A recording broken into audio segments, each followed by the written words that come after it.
Yo soy Mario Alberto, te doy la bienvenida a Historia desde México. El día de hoy hablaremos acerca de la educación en la Edad Media. Tenemos que la Edad Media la relacionamos como historia de la humanidad. Esto es verdad, pero solo hasta cierto punto. Si te das cuenta, aquí en esta primera diapositiva tengo diferentes imágenes que tienen que ver con historia de la humanidad.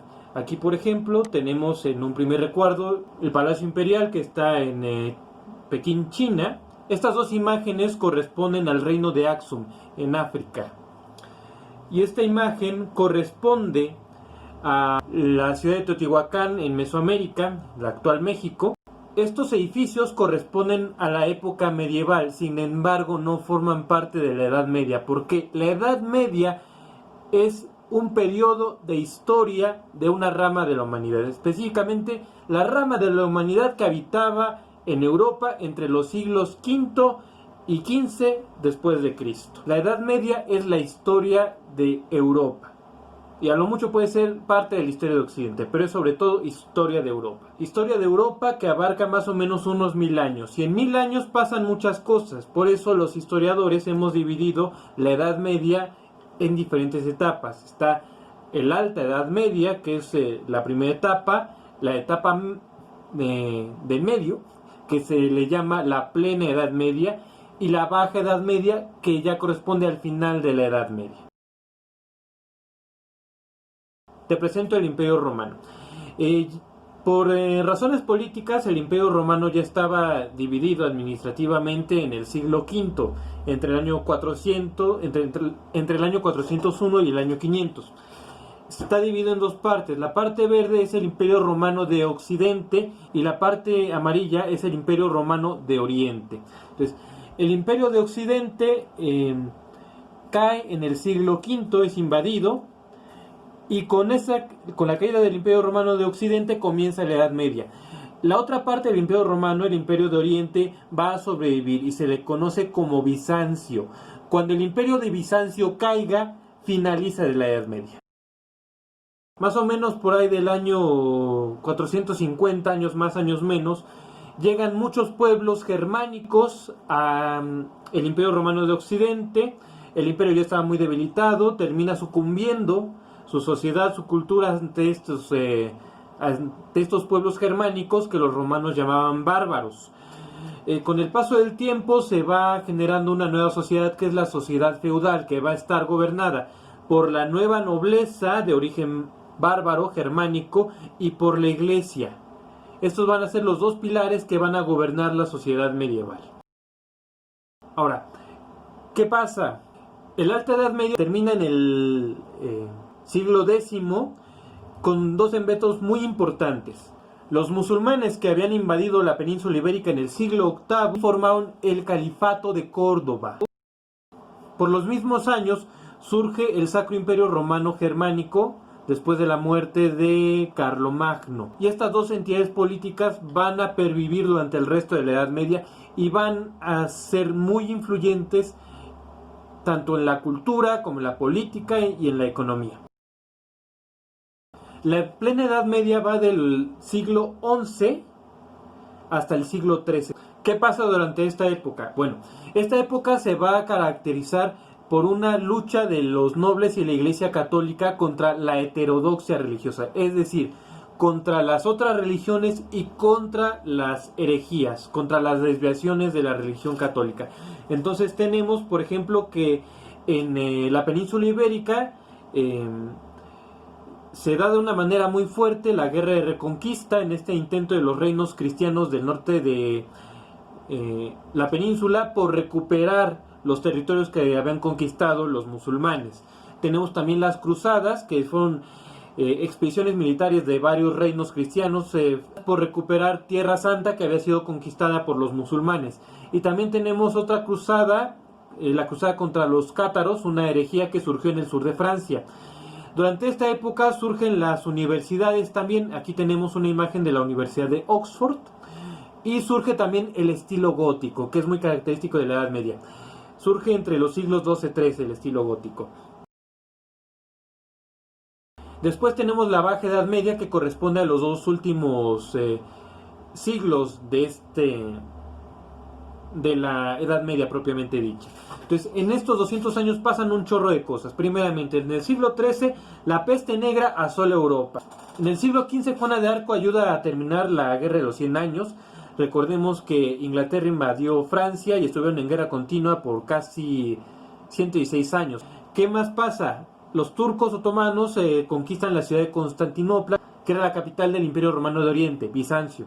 La ciudad de Constantinopla es conquistada en el año de 1454 y se le cambia el nombre por Estambul. ¿Qué pasa? Los reyes católicos terminan la guerra de reconquista y unifican los reinos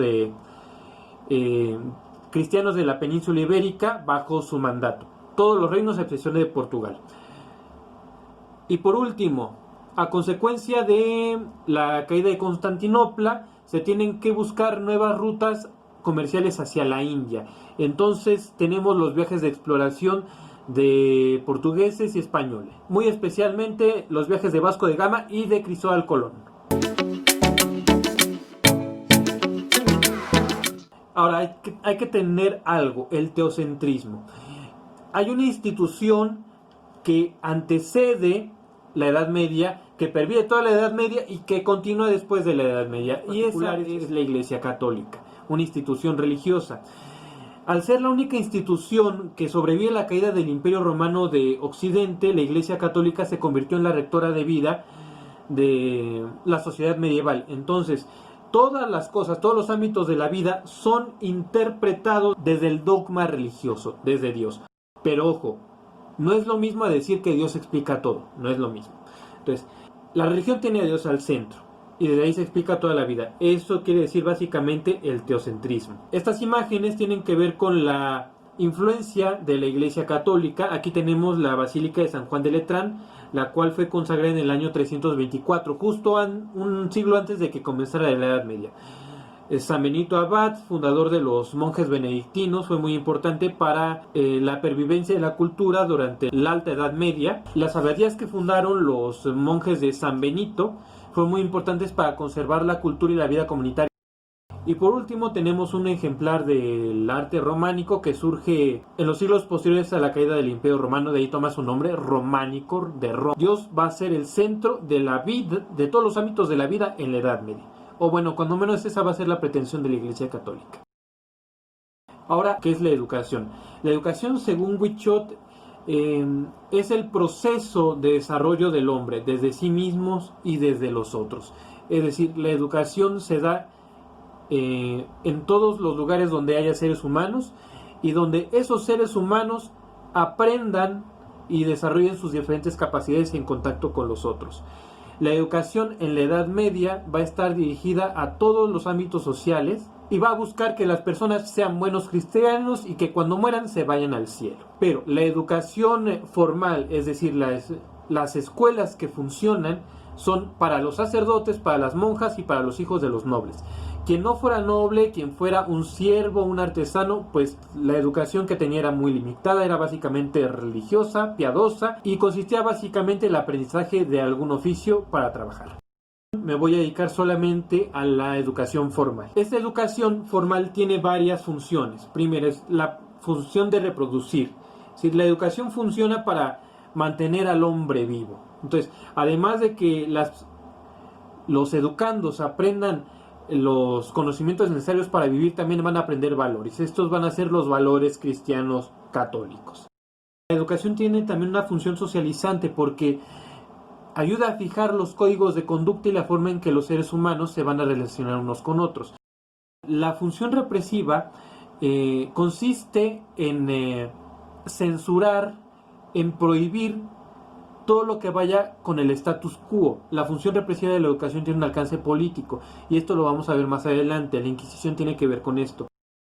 La función transformadora se supone que se da cuando los miembros de una sociedad se dan cuenta de que hay muchas contradicciones dentro del sistema político y económico y entonces buscan una transformación. Esa transformación como tal no se da en la Edad Media, se da después, mucho después de hecho, pero eso no quiere decir que la educación no se haya transformado. Sí se transforma, pero va a venir de otros lados. La transformación viene desde fuera de Europa. Pasamos entonces a la pedagogía medieval. Primeramente, la pedagogía es el conjunto de sistemas, doctrinas y reflexiones sobre la educación. Y esto, claro, también la va a hacer la Iglesia Católica. Los obispos, los sacerdotes, los monjes. ¿Y qué van a querer ellos? Bueno, ellos, ya como pedagogos, van a buscar la formación integral de las personas. Ellos van a concebir al pedagogo como alguien que da forma al alma, que sana los sentimientos. Y aquí en las imágenes tenemos a la imagen del que sería el educador por excelencia, Jesucristo, como buen pastor y sanando a los enfermos, en esta analogía con la figura del pedagogo. Ahora, ¿cómo le van a hacer para sacar sus reflexiones sobre la pedagogía los medievales? Bueno, van a recurrir a la patrística. ¿Y qué es la patrística? La patrística es la reflexión que hacen muchos obispos de los primeros siglos de la Iglesia cristiana. Es una reflexión sistemática, metódica, racional y teológica sobre los dogmas religiosos, sobre la doctrina cristiana. Tenemos entonces ciertos obispos que se dedican a la filosofía y a la teología desde la segunda mitad del primer siglo hasta el siglo VIII. Aquí tenemos algunos: San Ignacio de Antioquía, San Agustín de Hipona, San Isidro de Sevilla y este último San Juan Damasceno. Después de la patrística va a venir la escolástica. La escolástica es una forma de referirse a toda una serie de ramas de filosofía medieval orientadas a sistematizar la doctrina cristiana. Esto lo van a hacer apoyándose en la patrística y en los filósofos griegos. De hecho, tenemos dos etapas en la escolástica. La escolástica neoplatónica, que retoma las ideas de Platón, y el aristotelismo cristiano, que trata de conciliar la teología cristiana con la filosofía de Aristóteles. El más importante teólogo de la filosofía escolástica va a ser Santo Tomás de Aquino.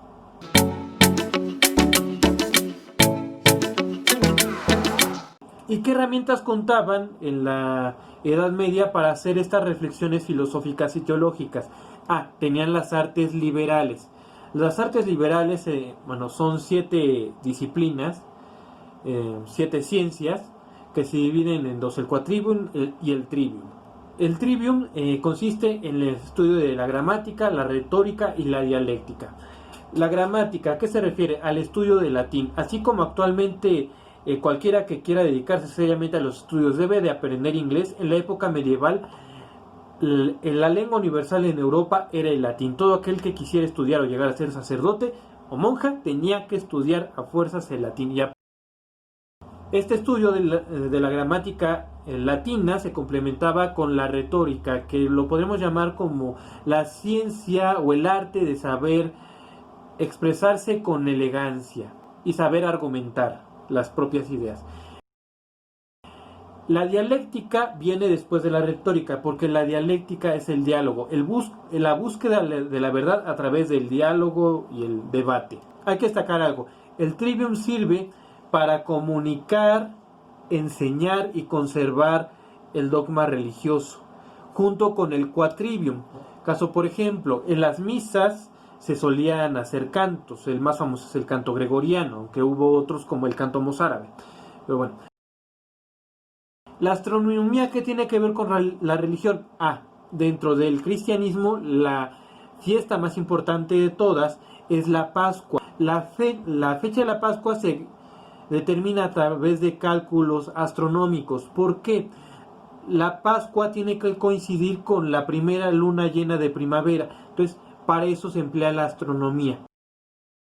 Y para la astronomía vamos a ocupar las otras dos artes liberales: la geometría y la aritmética. Ojo que estas dos también sirven para la arquitectura, que tiene que ver mucho con el culto religioso, y la aritmética va de la mano con la música.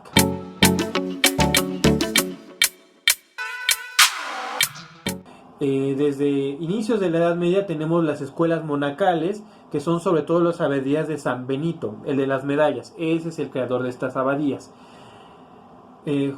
Junto con estas primeras escuelas que se van a extender durante toda la Alta Edad Media, vamos a tener las escuelas catedralicias. Durante el Imperio Romano existían escuelas municipales. Las escuelas catedralicias son las que sustituyen y continúan la labor de las escuelas municipales del Imperio Romano. Y aquí tenemos una imagen de la Basílica de San Juan de Letrán, que fue una de las primeras basílicas. Después aquí tenemos al emperador Carlomagno y su palacio de Aquisgrán. Él es el creador de las escuelas palatinas. Palatinas tienen que ver con los palacios, porque las escuelas que manda a crear Carlomagno estaban asociadas o ocupaban instalaciones dentro o cerca de los palacios y servían para preparar funcionarios para administrar el imperio. Entonces, las escuelas palatinas de Carlomagno sirven como antecesoras de las universidades. Estas universidades comienzan a aparecer en torno a los siglos XI-XII. Las primeras son la Universidad de Bolonia en Italia, la Universidad de París y la Universidad de Oxford, que hasta la fecha siguen dando servicio.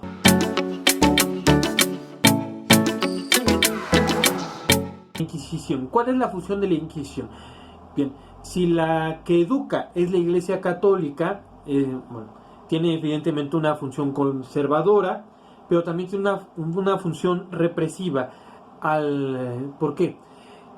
La Iglesia va a buscar que no haya errores doctrinales, como las herejías. Aquí tenemos una cruz. Esa cruz es de los cátaros o de los albingenses. En el siglo XII surge en el sur de Francia la herejía cátara. Para combatirla, el Papa de turno decide crear la Santa Inquisición, que se supone debía de investigar y buscar erradicar por vía pacífica esta herejía.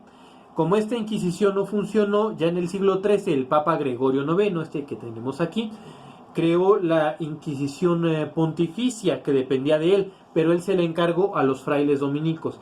Esta ya es una Inquisición un poco más severa, que de hecho estaba capacitada para emplear la tortura en algunos casos, y que se va a encargar de investigar y perseguir por medio de investigaciones, interrogatorios, las prácticas de herejía y las faltas a la moral, y va a censurar muchos libros que hablaran acerca de temas religiosos que no estuvieran acorde al dogma católico, temas que tuvieran que ver con sexualidad y algunas ciencias que no estaban muy bien vistas por la Iglesia Católica. Esto explica por qué conocimientos como la medicina se quedaron tan estancados durante la Edad Media. Y entonces las innovaciones científicas y tecnológicas van a venir de afuera y la van a traer los árabes. Los árabes vivían dispersos, peleándose unos con otros, hasta que en el siglo VI Mahoma les predicó unas nuevas religiones del Islam. Entonces se unen, forman pronto un gran imperio y, oh sorpresa, le van ganando terreno al imperio bizantino, donde pervivía la cultura griega. Ellos asumen mucha de esta cultura griega, y entonces son ellos quienes traducen muchos libros de la antigua Grecia, libros de matemáticas, de filosofía, de medicina. Cuando los árabes conquistaron la península ibérica en el siglo VIII, llevan estos conocimientos con ellos, conocimientos, repito, de medicina, de matemáticas, de astronomía, de geometría y filosofía y medicina griegas. Por eso podemos hablar de una cultura greco-árabe. Entonces, desde el califato de Córdoba van a entrar a Europa conocimientos sobre farmacia, farmacéutica, oftalmología, conocimientos sobre el cuidado de la higiene, sobre tratamientos terapéuticos, sobre conocimientos, bibliotecas, universidades donde se estudia el cuerpo humano. Entonces es así como los conocimientos de los árabes se van difundiendo y van permeando en la sociedad, que hasta ese momento tenía un conocimiento muy limitado de la medicina. De hecho, quienes practicaban la medicina no eran médicos formalmente, sino barberos. y eran una especie como de doctores sacamuelas. La higiene pues estaba en pañales. Los primeros hospitales comenzaron a aparecer en Bizancio y después se difundieron por Italia y otros lugares de Europa. Cabe señalar la escuela de Salermo en Italia, que fue una de las primeras escuelas de medicina en la Europa cristiana. Y pues también van a aprender medicina al ensayo y error los europeos. Cuando les caiga la peste negra en el siglo XIII-XIV, se van a dar cuenta de que a los enfermos a los enfermos y a los que posiblemente estén enfermos sin saberlos, conviene tenerlos aparte, tenerlos reservados en 40 días para despejar cualquier duda de enfermedad. De hecho, bueno, pues ahora en tiempos de COVID, pues esto de la cuarentena lo tenemos muy presente. Y eso es a grandes rasgos la educación medieval. Una educación orientada a formar buenos cristianos. Es una educación donde la religión permea todos los campos de la vida, las ocupaciones de cada persona, su vida íntima, las artes, todo está empapado por el cristianismo. Es una época en la cual se experimenta el desarrollo y la práctica de algunas ciencias, mientras otras son relegadas o censuradas. Fue gracias a los árabes, por ejemplo, que se pudo ingresar mucho conocimiento sobre matemáticas, astronomía y medicina a la Europa. Esto es todo por mi parte. Gracias por ver el video. Espero tus comentarios, que te sea de utilidad y que te suscribas al canal. Hasta la próxima.